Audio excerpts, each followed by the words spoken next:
Next हम लोग बात करते हैं पॉलीसेकेराइड्स, ग्लाइकोजन और सेल्यूलोज को, है ना, ग्लाइकोजन और सेल्यूलोज का। इसके पहले हमने स्टार्च की बात की थी। तो देखिए ग्लाइकोजन क्या होता है, ये एनिमल बॉडी में स्टोर होता है, ठीक है, it stores in animal body, यानी कि जो कार्बोहाइड्रेट्स होता है ना, carbohydrates, carbohydrates store in animal body as glycogen, as glycogen. तो देखिए जो कार्बोहाइड्रेट होता है वो एनिमल बॉडी में ग्लाइकोजन के फॉर्म में स्टोर होता है, क्लियर है। नेक्स्ट देखिए जो हम लोग का ग्लाइकोजन होता है, ठीक, एक तो ग्लाइकोजन एनिमल बॉडी में स्टोर होता है, ग्लाइकोजन को हम लोग एनिमल स्टार्च भी कहते हैं। एनिमल स्टार्च इसको हम क्यों कहते हैं, क्या कहते हैं हम लोग इसको, एनिमल स्टार्च भी कहते हैं, क्योंकि इसका जो स्ट्रक्चर होता है वो अमाइलोपेक्टिन के जैसा होता है ना, स्टार्च के अमाइलोपेक्टिन के जैसा होता है, जबकि ये अमाइलोपेक्टिन से भी ज्यादा ब्रांच्ड होता है ना। तो इसका स्ट्रक्चर जो है तो अमाइलोपेक्टिन के जैसे होने के कारण इसको हम लोग एनिमल स्टार्च भी कहते हैं, ठीक। ग्लाइकोजन जो होता है हमारी बॉडी में वो लीवर मसल्स और ब्रेन्स में मेनली स्टोर होता है ना, स्टोर एट लीवर मसल, ये लीवर मसल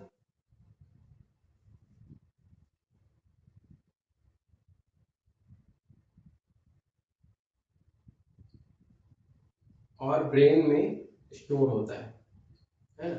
और जब भी हमें ग्लूकोज की जरूरत होती है, क्योंकि बना तो ग्लूकोज से ही होता है ना, तो जब भी हमें ग्लूकोज की जरूरत होती है तो एंजाइम्स इसको क्या करते हैं, ब्रेक डाउन करते हैं, है ना। Whenever our body needs glucose, enzymes break down the glycogen, glycogen को ब्रेक करते हैं और हमें ग्लूकोज मिल जाता है।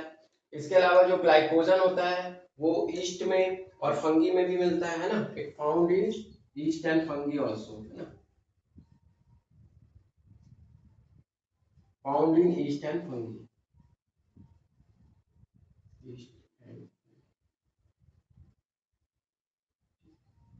तो एक हमारा पॉलीसेकेराइड है ग्लाइकोजन, क्लियर है। उसके बाद हम लोग बात कर लेते हैं सेल्यूलोज का, सेल्यूलोज का।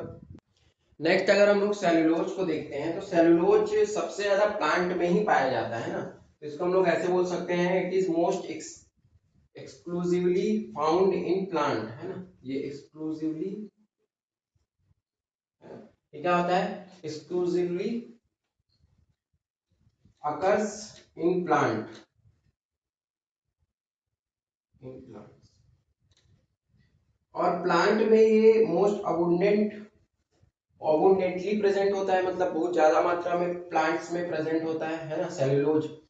सेलुलोज जो होता है वो स्ट्रेट चेन होता है बीटा डी ग्लूकोज का, है ना, स्ट्रेट चेन, ये straight chain of beta D glucose होता है इसमें, बीटा डी ग्लूकोज का इसमें स्ट्रेट चेन होता है। नेक्स्ट जैसे हमारा अगर वुड है तो वुड में अप्रोक्सीमेटली 50% सेलुलोज प्रेजेंट होता है, और जो कॉटन होता है ना, कॉटन में तो बहुत ज्यादा प्रेजेंट होता है, लगभग 90 से 95% सेलुलोज प्रेजेंट होता है, ये आपको याद रखना है।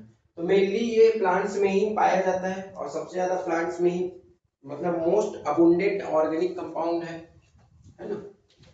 तो इसमें आप चाहे लिख लीजिए most abundant organic compound, abundant, most abundant organic substance in plant kingdom, organic substance in plant kingdom, मतलब प्लांट किंगडम में सबसे ज्यादा यही सब्सटेंस पाया जाता है, इसको आप याद रखिए। ये हो गया हम लोग का सेलुलोज, ठीक है। तो हमने अभी 3 पॉलीसेकेराइड्स कर लिए है ना, स्टार्च हो गया, ग्लाइकोजन हो गया और सेलुलोज हो गया। नेक्स्ट हम लोग बात करते हैं प्रोटीन्स की। तो प्रोटीन्स क्या होते हैं, मैंने याद रखिएगा, प्रोटीन्स जो है तो पॉलीमर्स होते हैं अल्फा एमिनो एसिड्स के, है ना, ये क्या होते हैं, अल्फा एमिनो एसिड्स के पॉलीमर होते हैं, पॉलीमर ऑफ, तो सभी प्रकार के जो प्रोटीन होते हैं, all proteins are the polymer of alpha amino acids. इसके अलावा प्रोटीन क्या है? प्रोटीन जो है तो मोस्ट अबुंडेंट बायोमोलिक्यूल होता है लिविंग ऑर्गेनिज्म का। Protein is the most abundant biomolecules, most abundant biomolecule of living organism, है ना। लिविंग ऑर्गेनिज्म का मोस्ट अबुंडेंट बायोमोलिक्यूल होता है। इसके अलावा प्रोटीन ग्रोथ, बॉडी के ग्रोथ और मेंटेनेंस के लिए बहुत इंपॉर्टेंट होता है ना। प्रोटीन इज इंपॉर्टेंट फॉर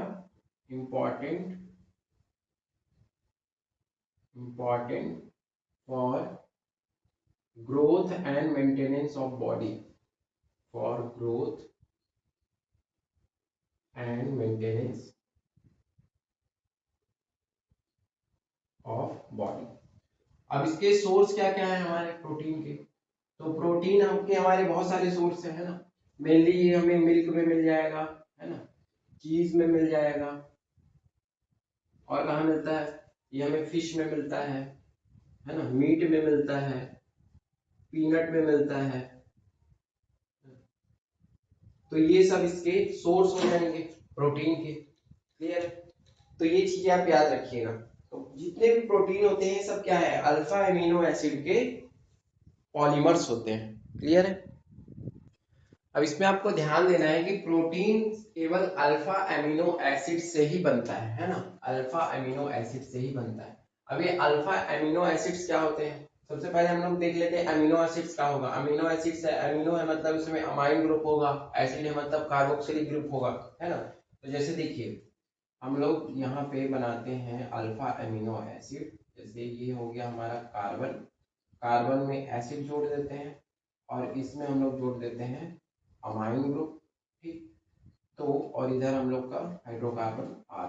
तो देखिए जो फंक्शनल ग्रुप जिस कार्बन से जुड़ा होता है डायरेक्टली वो हमारा अल्फा कार्बन होता है, ठीक है। तो ये हमारा कहलाएगा अल्फा एमिनो एसिड। ये हमारा क्या हो गया? अल्फा एमिनो एसिड, ठीक।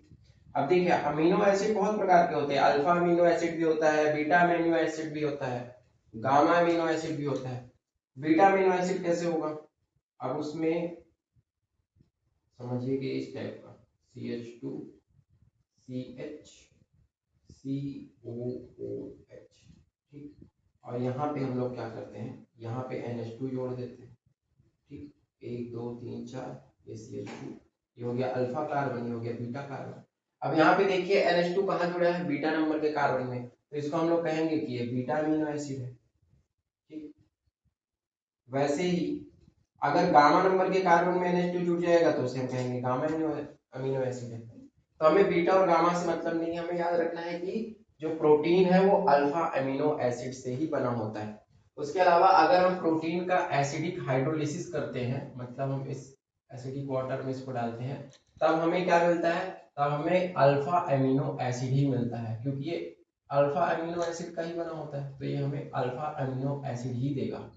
क्लियर है? तो ये चीज आप याद रखिएगा कि जो प्रोटीन्स होते हैं वो अल्फा एमिनो एसिड से बने होते हैं। क्लियर है? नेक्स्ट हम लोग क्लासिफिकेशन ऑफ एमिनो एसिड्स देख लेते हैं ना, कि अमीनो एसिड को हम लोग क्लासिफाई करके देख लेते हैं। क्लासिफिकेशन ऑफ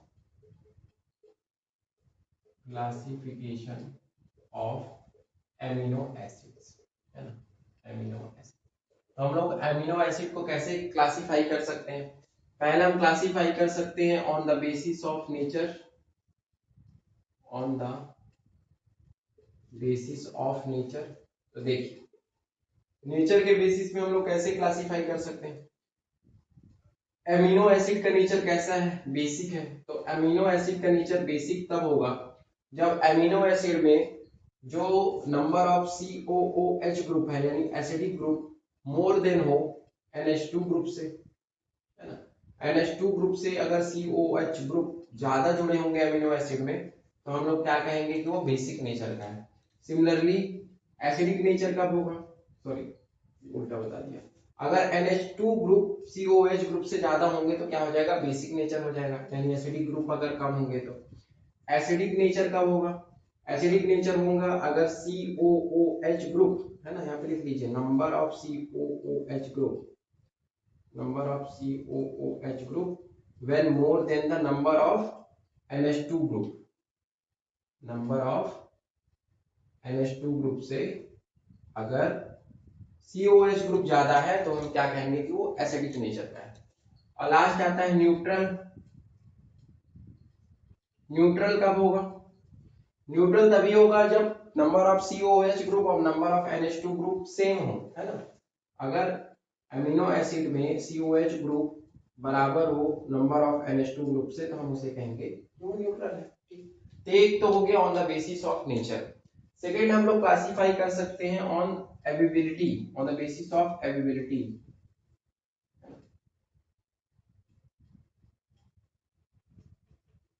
तो देखिए on the basis of ability हम लोग अमीनो एसिड को दो टाइप से क्लासिफाई कर सकते हैं। एक होता है हम लोग का एसेंशियल अमीनो एसिड और एक होता है हम लोग का non essential. Essential, essential amino acid. अब एसेंशियल अमीनो एसिड्स वो होते हैं जो हमारी बॉडी सिंथेसाइज नहीं कर सकती। The amino acid which cannot be synthesized by our body, है ना, which can not be synthesized by our body। जिस अमीनो एसिड को हमारी बॉडी सिंथेसाइज नहीं कर सकती, मतलब नहीं बना सकती, उसे हम कहते हैं एसेंशियल। मतलब वो हमारे बॉडी के लिए जरूरी है, उसको हमको बाहर से लेना पड़ता है ना। जैसे इसका एग्जांपल है वैलिन और ल्यूसीन। ठीक, ये सब है हमारी एसेंशियल अमीनो एसिड्स। उसके बाद एक होता है नॉन एसेंशियल अमीनो एसिड। तो नॉन एसेंशियल अमीनो एसिड्स क्या होंगे, जो हमारी बॉडी खुद प्रोड्यूस करती है, तो उसे हम कहेंगे नॉन एसेंशियल। नॉन एसेंशियल, तो नॉन एसेंशियल अमीनो एसिड्स क्या हो जाएंगे, जैसे ग्लाइसिन है। ठीक, जैसे हमारा ग्लाइसिन है और हमारा क्या है एलेनिन। तो ये एग्जांपल हो जाएंगे हमारे नॉन एसेंशियल के। तो नॉन एसेंशियल अमीनो एसिड वो होती हैं जो हमारी बॉडी सिंथेसाइज कर सकती है। ठीक है, the amino acid which can be synthesised by our body, है ना, which can be synthesised by our body, which can be synthesised by our body. तो जो हमारी बॉडी सिंथेसाइज कर सकती है उसे हम क्या कहेंगे, उसे हम कहेंगे कि वो है नॉन एसेंशियल। और जो हमें सिंथेसाइज नहीं कर सकती उसे हम क्या कहेंगे, उसे हम कहेंगे एसेंशियल। क्लियर है। तो ये दूसरा हो गया on the basis of ability. Clear है। अब देखिए हमारे जो एमिनो एसिड्स होते हैं ये कैसे होते हैं, एमिनो एसिड्स हमारे होते हैं क्रिस्टलाइन कलरलेस सॉलिड होते हैं, है ना। ये होते हैं कलरलेस क्रिस्टलाइन सॉलिड्स होते हैं, सॉलिड्स होते हैं। ठीक, ये हाई मेल्टिंग सॉलिड्स भी होते हैं, हाई मेल्टिंग सॉलिड्स हैं, हाई मेल्टिंग सॉलिड्स हैं। और क्या होते हैं ये सॉल्युबल इन वाटर, वाटर में सॉल्युबल होते हैं, सॉल्युबल इन वाटर। ठीक है, और ये सॉल्ट के जैसे बिहेव करते हैं, behaves like a salt, behaves like a salt, behaves like a salt. अब देखिए इसमें आप याद रखिएगा ये सॉल्ट के जैसे बिहेव करते हैं, बिकॉज क्यों बिहेव करते हैं, because on aqueous solution, in aqueous solution, aqueous solution में क्या करते हैं, ऑन एक्वस सॉल्यूशन जो कार्बोक्सिलिक ग्रुप होता है ना, इसमें याद रखिएगा जो कार्बोक्सिलिक ग्रुप होता है, carboxylic group can donate proton, can donate proton, which can, which can which can be accepted by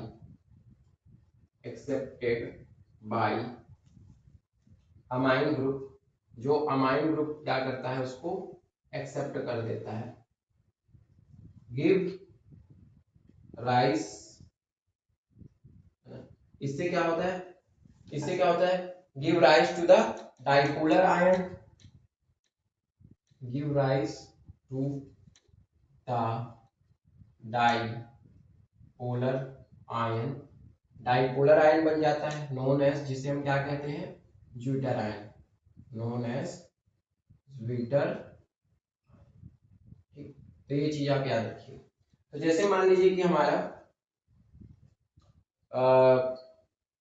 amino acid है ना, जैसे मान लीजिए कि हमारा ये अमीनो एसिड है, ये आर या प्रोटीन है मान लेते हैं, ये अमीनो एसिड है, अल्फा अमीनो एसिड है मतलब प्रोटीन है NH। अब इसमें होगा क्या, जब हम इसको पानी में डालेंगे, तो पानी में जब हम इसको डालते हैं एक्वस सॉल्यूशन में, क्या होता है कि अब ये COH ग्रुप है, एसिडिक नेचर है, H प्लस देगा यानी प्रोटॉन डोनेट करेगा। अब इसका H प्लस जाएगा और जाके यहाँ पे अमाइन ग्रुप के साथ अटैच हो जाएगा, तो क्या बना लेता है, ये हाइड्रोलिसिस कराने पे बना लेगा RCHCOO माइनस, और ये बन जाएगा NH3 प्लस। H प्लस आएगा, नाइट्रोजन के पास लोन पेयर इलेक्ट्रॉन होता है, ये इलेक्ट्रॉन दे देगा H को और इसके साथ जुड़ जाएगा, तो ये NH3 प्लस बन जाएगा। तो ये जो आयन बाइपोलर आयन बनता है, इसी को हम लोग क्या बोलते हैं, ज्विटर आयन, यही हमारा क्या है, ज्विटर आयन। तो ये चीज आपको याद रखना, ये हमारा हो गया। नेक्स्ट हम लोग स्ट्रक्चर ऑफ प्रोटीन को डिस्कस कर लेते हैं ना, प्रोटीन के स्ट्रक्चर को डिस्कस कर लेते हैं। तो देखिए, जो प्रोटीन होता है वो पॉलीमर होता है अल्फा एमिनो एसिड का, क्या होता है, protein is a polymer of, है ना, alpha amino acid, alpha amino acid का ये क्या होता है, पॉलीमर होता है। अब ये जो अल्फा एमिनो एसिड्स होते हैं, ये कैसे जुड़े होते हैं, ये सभी अल्फा एमिनो एसिड्स एक दूसरे के साथ पेप्टाइड बॉन्ड के थ्रू जुड़े होते हैं, पेप्टाइड बॉन्ड से एक दूसरे के साथ जुड़े होते हैं। ठीक है, अभी पेप्टाइड बॉन्ड क्या होता है, देखिए, when a one molecule, when a, इसमें याद रखिए, when amine group of, when amine group of one molecule, when amine group of one molecule is bonded with carboxylic group of another molecule, है ना, when the amine group of one molecule is combined with carboxylic group of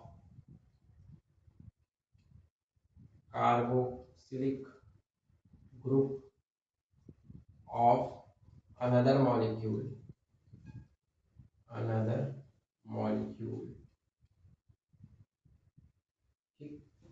जब एक molecule का amine group दूसरे molecule के carboxylic group के साथ combine होता है, then molecule of water is removed, molecule of water is removed and, और क्या होता है, and peptide bond is formed, peptide bond is, और उनके बीच में पेप्टाइड बॉन्ड बन जाता है। क्लियर है, पेप्टाइड बॉन्ड बन जाता है। देखिए कैसे होता है, जैसे मान लीजिए हम लोग ऐसे, इसे हम कहते हैं डाई पेप्टाइड, ठीक है, इसे हम कहते हैं डाई पेप्टाइड, डाई पेप्टाइड। जैसे हम लोग एक एग्जांपल लेते हैं, एक एग्जांपल लिख लीजिए, ग्लाइसिल एलानाइन का, ग्लाइसिल एलानाइन का, ठीक, ग्लाइसिल एलानाइन का हम लोग एग्जांपल देख लेते हैं। देखिए इसमें क्या होता है, जैसे मान लीजिए कि एक हम लोग के पास है कार्बोक्सिलिक ग्रुप COOH, ठीक, इसके साथ यहाँ पे NH2 जुड़ा हुआ है, इधर R जुड़ा हुआ है, ठीक है। एक हमारा ये हो गया अल्फा एमिनो एसिड का एक ग्रुप। दूसरा एक और ले लेते हैं, उसका हम लोग ले लेंगे अमाइन ग्रुप, यहाँ पे जोड़ देंगे CH, यहाँ पे जोड़ देंगे CH3, यहाँ पे जोड़ देते हैं COOH। तो एक मॉलिक्यूल का हमारा कार्बोक्सिलिक ग्रुप ले लिए, दूसरे मॉलिक्यूल का अमाइन ग्रुप, ये दोनों यहाँ से क्या करेंगे, इसको आप ऐसे कर लीजिए NH कर लीजिए, ठीक। तो एक का हाइड्रोजन दूसरे का OH H2O बन के बाहर चला जाएगा और यहाँ से ये दोनों जुड़ जाएंगे। तो इन दोनों के बीच में कैसे बॉन्ड बन जाएगा, ये बॉन्ड बनेगा C डबल बॉन्ड O, इधर है N और H, ठीक। अब ये जो बॉन्ड बनता है बाकी इधर का एज इट इज रहेगा, इधर का CH है, इधर का R है, इधर का NH2 है, ठीक, इधर का CH है, इधर का CH3 है, इधर का COOH है। अब ये जो बॉन्ड बनता है इसी को हम लोग कहते हैं पेप्टाइड बॉन्ड, क्लियर है, यही हमारा पेप्टाइड बॉन्ड। तो जब भी एक मॉलिक्यूल का अमाइन ग्रुप दूसरे मॉलिक्यूल के कार्बोक्सिलिक ग्रुप के साथ कंबाइन होता है तो वाटर का मॉलिक्यूल रिमूव होता है और दोनों के बीच में एक बॉन्ड बन जाता है जिसे हम लोग पेप्टाइड बॉन्ड कहते हैं। अब जैसे यहाँ पे हमने क्या किया, यहाँ पे हमने दो मॉलिक्यूल को कंबाइन कर दिया, तो इसीलिए हम इसको क्या कहेंगे, इसको हम लोग कहेंगे डाइपेप्टाइड, क्योंकि यहाँ पे हमने दो मॉलिक्यूल को कंबाइन किया तो डाइपेप्टाइड कहलाया। अगर हम लोग क्या करें, तीन अल्फा एमिनो एसिड को कंबाइन कर दे तो उसे हम लोग ट्राइपेप्टाइड करेंगे। यहाँ पे हमने क्या किया, दो अल्फा मॉलिक्यूल को कंबाइन कर दिया। अगर हम लोग तीन अल्फा एमिनो एसिड को कंबाइन करते हैं तो क्या बनता है, ट्राइपेप्टाइड बन जाएगा, ठीक। चार अल्फा को करेंगे तो टेट्रापेप्टाइड बन जाएगा। और अगर मोर देन 10, अगर 10 से ज्यादा हम लोग अल्फा एमिनो एसिड को कंबाइन करें, more than 10 alpha amino acid को अगर हम लोग कंबाइन करते हैं, ठीक, तो उसे हम लोग क्या कहते हैं, पॉलीपेप्टाइड, उसे हम कहेंगे पॉलीपेप्टाइड, पॉलीपेप्टाइड। और अगर बहुत सारे अमीनो एसिड्स को, यानी इतने सारे अमीनो एसिड्स जिनकी संख्या हमें पता नहीं है, अनक्लियर्ड नंबर है, बहुत सारे अमीनो एसिड्स को हम लोग एक साथ कंबाइन करें जिसका मास 10,000 यूनिट से ज्यादा हो, है ना, if so many amino acids or uncleared number of amino acid, तो याद रखिए, if uncleared number of amino acids are combined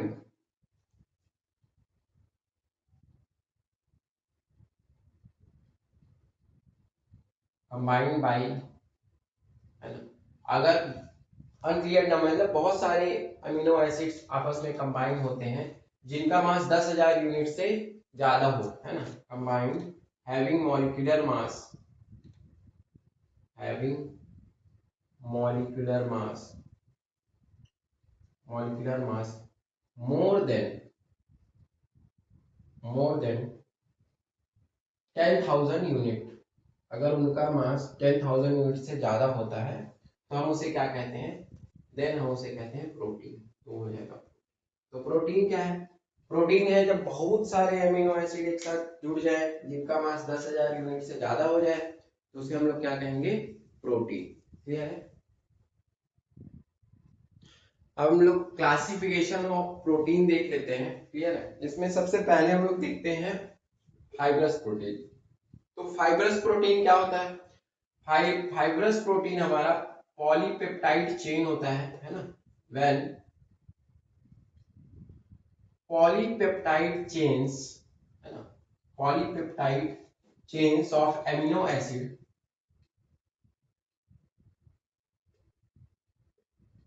है ना, when polypeptide chains,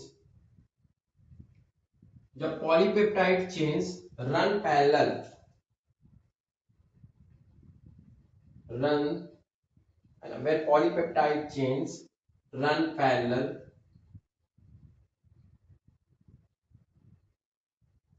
and held together by and held together by when polypeptide chains are runs parallel and held together by hydrogen or disulfide bonds, hydrogen and disulfide bonds.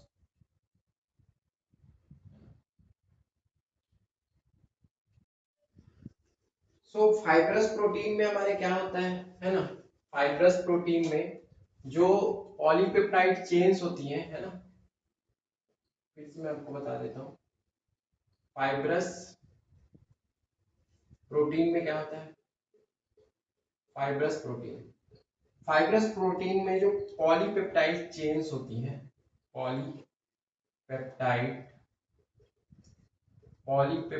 Chains are run parallel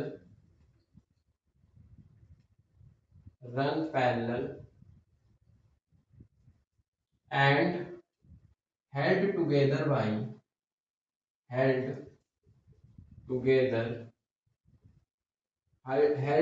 by hydrogen and disulfide bonds, ठीक है। तो ये hydrogen और disulphide bonds के through held together होती है।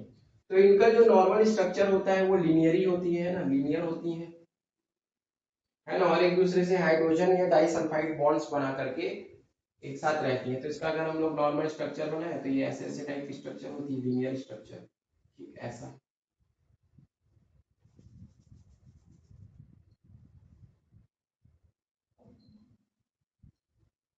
ठीक इस टाइप का स्ट्रक्चर होती है।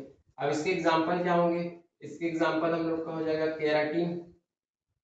केराटिन कहाँ होता है, हमारे हेयर्स में होता है, सिल्क में होता है, वूल में होता है, क्लियर है, हेयर में होता है, सिल्क में होता है, वूल में होता है, ठीक। और एग्जांपल इसका क्या है, मायोसिन है, ठीक। मायोसिन कहाँ होता है, मायोसिन हमारे मसल्स में होता है, ये हो जाएगा इसके एग्जांपल। तो एक तो फाइब्रस प्रोटीन हो गया, वैसे ही एक होता है ग्लोबुलर प्रोटीन। अब ग्लोबुलर प्रोटीन भी सेम फाइब्रस प्रोटीन ही होता है, फाइब्रस प्रोटीन के जैसे ही होता है, बस इसमें फर्क ये है कि इसमें जो पॉलीपेप्टाइड चेन होता है वो कैसा होता है, स्फेरिकल शेप में होता है। तो इसमें लिख लीजिए when polypeptide chains are coiled around, when, या यहाँ पे लिख लीजिए here polypeptide chain are polypeptide chains are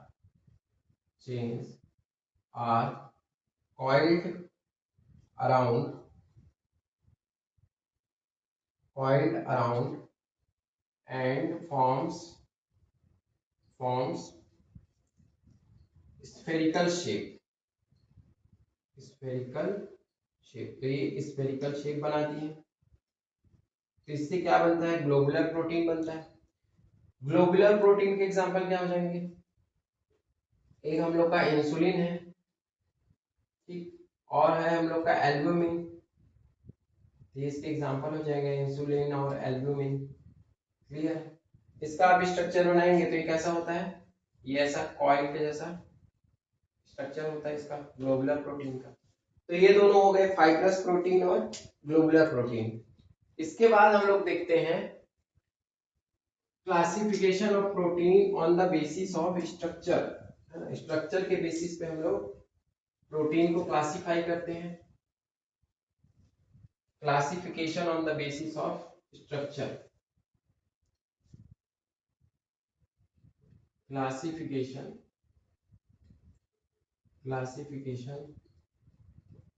on the basis of structure. तो प्रोटीन को अगर हम उसके स्ट्रक्चर के बेसिस में क्लासिफाई करें तो पहला हम लोग देखते हैं primary structure protein, primary structure protein.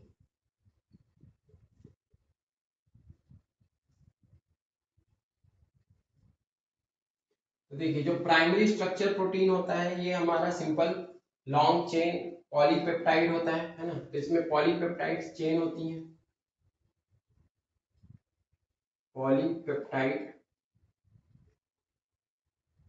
और ये polypeptide chains are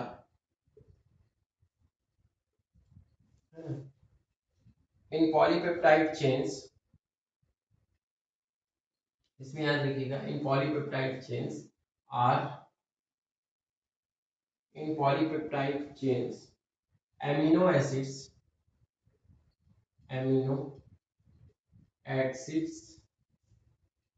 are combined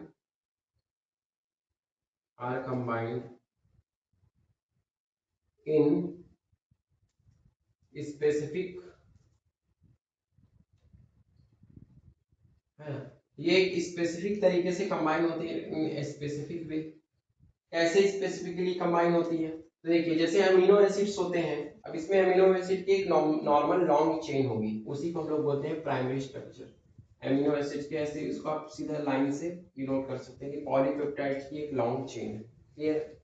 इसमें अमीनो एसिड एक स्पेसिफिक वे में जुड़े होते हैं। जैसे देखिए अगर हम लोग अमीनो एसिड की एक चेन बनाएं तो यहाँ पे हम लोग बना देते हैं CH3 CH2, यहाँ पे जोड़ दीजिए CH3 CH2, यहाँ पे NH2, और यहाँ पे हम लोग जोड़ देते हैं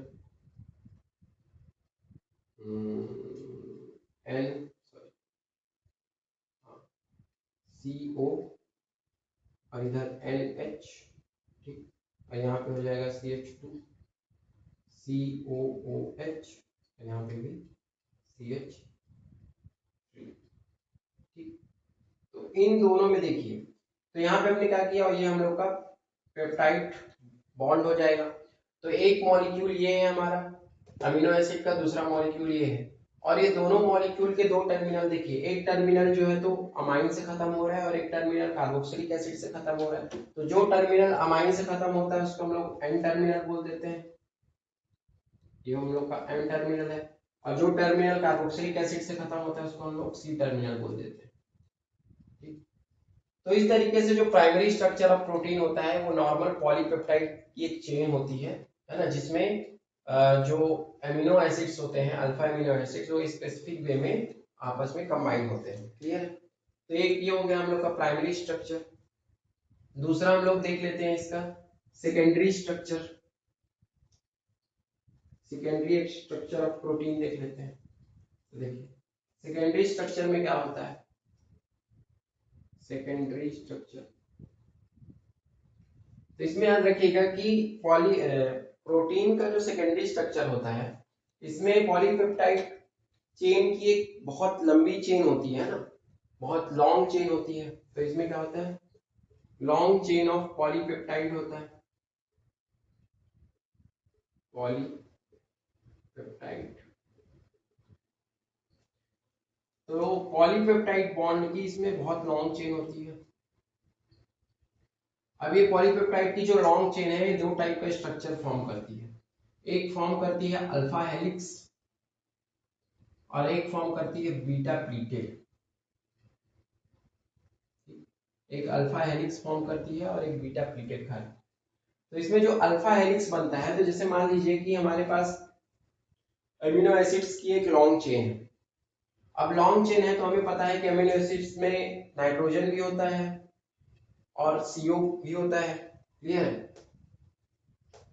एक तरफ NH होता है और एक तरफ CO होता है, ठीक है। तो जैसे एक मॉलिक्यूल का जो NH है ना, और उधर दूसरा मॉलिक्यूल है, दूसरे मॉलिक्यूल में CO है, कार्बोक्सिलिक एसिड में CO होता है, इसमें NH होता है, ठीक है। तो यहाँ पे ये H और O के बीच में क्या बन जाता है, हाइड्रोजन बॉन्डिंग बन जाती है।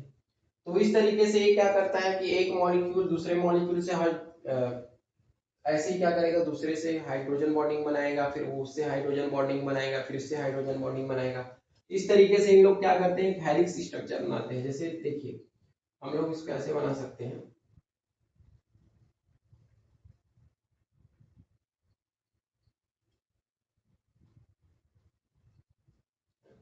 इसका हेलिक्स टाइप का बना लीजिए, इसको आप ऐसे बनाइए, ठीक। फिर ये ऐसे,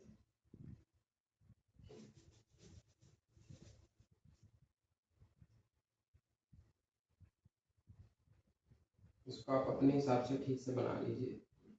ये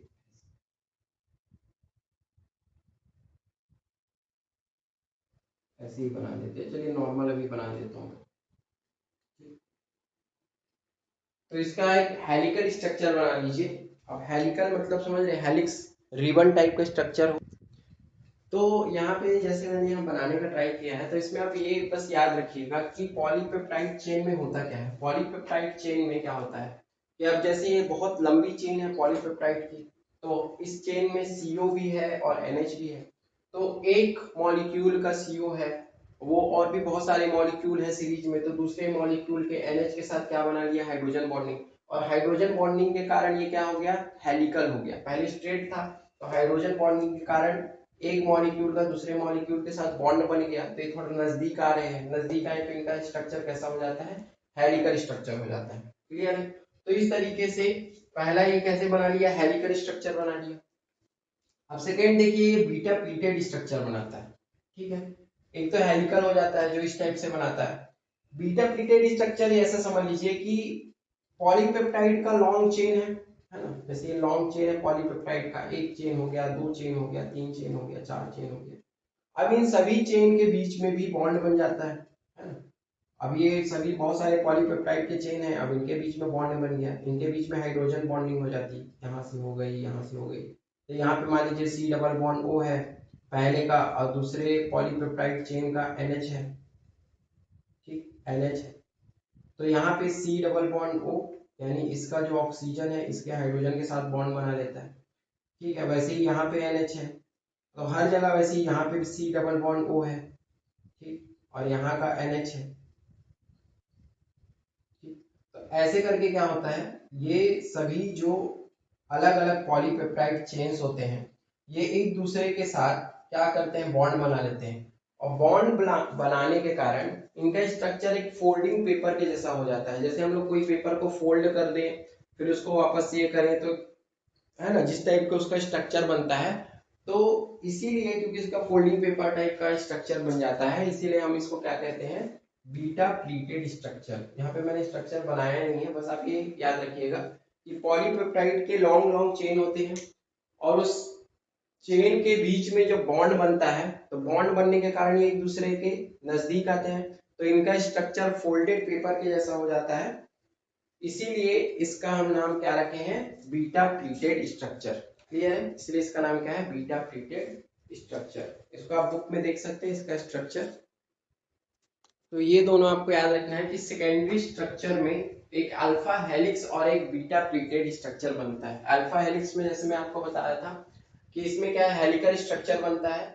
इसमें क्या होता है, NH group of each amino acid residue hydrogen bonded to the CO of an adjacent turn of the helix, है ना। तो ईच अमीनो एसिड जितने होते हैं, ये तो एक स्ट्रेट पॉलीपेप्टाइड चेन था, अब उसमें अमीनो एसिड्स थे।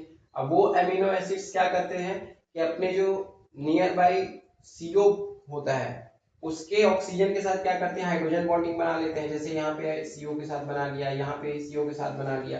तो adjacent turn of the helix, adjacent turn of the helix का जो CO होता है उसके साथ वो हाइड्रोजन बॉन्डिंग कर लेता है और हेलिकल स्ट्रक्चर फॉर्म कर लेता है। वैसे ही बीटा प्लीटेड में क्या होता है, बीटा बीटा प्लीटेड में बहुत सारे पॉलीपेप्टाइड चेन्स होते हैं, और ये सभी पॉलीपेप्टाइड चेन्स क्या होते हैं, एक दूसरे से held together by hydrogen bonds, intermolecular hydrogen bond बना लेते हैं और एक प्लीटेड शेप बना लेते हैं, मतलब कि ये फोल्डिंग पेपर के जैसा इनका स्ट्रक्चर बन जाता है, इसीलिए हम इनको बीटा प्लीटेड स्ट्रक्चर कहते हैं। तो इस तरीके से दो स्ट्रक्चर्स बनते हैं सेकेंडरी स्ट्रक्चर ऑफ प्रोटीन में। क्लियर है? नेक्स्ट हम लोग देखते हैं टर्शरी और क्वाटरनरी स्ट्रक्चर। तो देखिए टर्शरी स्ट्रक्चर क्या है, further folding of secondary structure. जैसे सेकेंडरी स्ट्रक्चर हम लोग अल्फा हेलिक्स और बीटा प्लीटेड बनाए, अगर उसको हम लोग फर्दर और फोल्ड करते जाएं, फर्दर फोल्डिंग करते जाएं, तो हमें दो टाइप के स्ट्रक्चर्स और मिल सकते हैं पॉसिबली, या तो फाइब्रस टाइप का स्ट्रक्चर मिल जाएगा या तो हमें ग्लोबुलर टाइप का स्ट्रक्चर मिल जाएगा। तो टर्शरी कैसे मिलेगा, जब हम लोग सेकेंडरी को और फर्दर फोल्डिंग करते जाएंगे तो हमें टर्शरी स्ट्रक्चर मिल जाएगा। उसके बाद है क्वाटरनरी स्ट्रक्चर। क्वाटरनरी स्ट्रक्चर क्या होता है, अब जैसे मान लीजिए कोई प्रोटीन है, वो दो या दो से ज्यादा पॉलीपेप्टाइड चेन से मिलकर बना होता है, तो उसे हम उस प्रोटीन का सब यूनिट्स कहते हैं। और यही जो सब यूनिट्स है, पॉलीपेप्टाइड चेन है जो दो या दो से ज्यादा होती हैं, जिनको हम लोग सब यूनिट कहते हैं, इन सब यूनिट का जो स्पेशल अरेंजमेंट होगा with respect to each other, इसे हम लोग क्वाटरनरी स्ट्रक्चर कहेंगे। या आप ऐसा समझ लीजिए कि जब बहुत सारे पॉलीपेप्टाइड चेन्स आपस में एक दूसरे के साथ, एक दूसरे के रिस्पेक्ट में क्या होता है, अरेंज रहते हैं, है ना, बहुत सारे पॉलीपेप्टाइड चेन एक दूसरे के साथ अरेंज हो एक दूसरे के रिस्पेक्ट में, तो उसे हम लोग क्या कहेंगे, क्वाटरनरी स्ट्रक्चर। ये हो जाएगा हमारा क्वाटरनरी स्ट्रक्चर।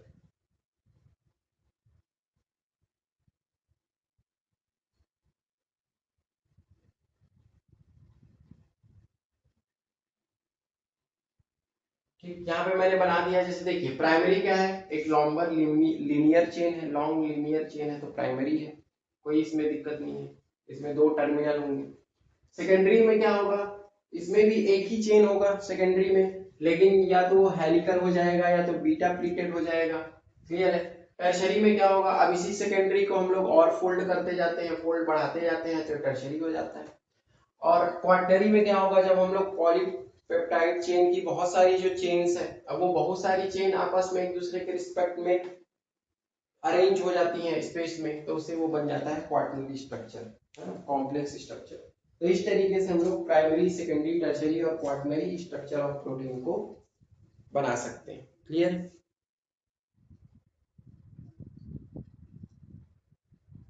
अब इसमें एक चीज याद रखिएगा, जो सेकेंडरी और टर्शरी स्ट्रक्चर्स होते हैं, है ना, इनको कौन स्टेबलाइज करता है, तो इस सेकेंडरी स्ट्रक्चर और टर्शरी स्ट्रक्चर को जो स्टेबलाइज करने वाली फोर्सेस होती हैं, है ना, forces that stabilises secondary and tertiary structure, जो सेकेंडरी और टर्शरी स्ट्रक्चर को स्टेबलाइज करती हैं, तो कौन कौन सी फोर्सेस हैं, एक तो या तो इनके बीच में हाइड्रोजन बॉन्ड होता है, या तो इनमें होता है डाइसल्फाइड बॉन्ड होता है, ठीक, या तो और क्या हो सकता है इनके बीच में, इनके बीच में हो सकता है वॉन्डरवॉल फोर्स हो सकता है,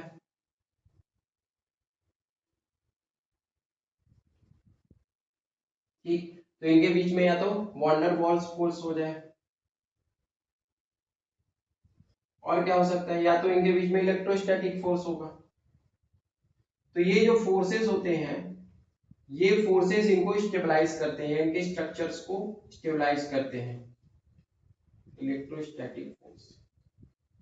मेनली सेकेंडरी और टर्शरी के लिए आपको याद रखना है कि सेकेंडरी और टर्शरी के स्ट्रक्चर्स को hydrogen bond, disulphide bond, van Waal force या इलेक्ट्रोस्टैटिक फोर्स, ये इनके स्ट्रक्चर्स को स्टेबलाइजेशन प्रोवाइड कराते हैं। क्लियर है?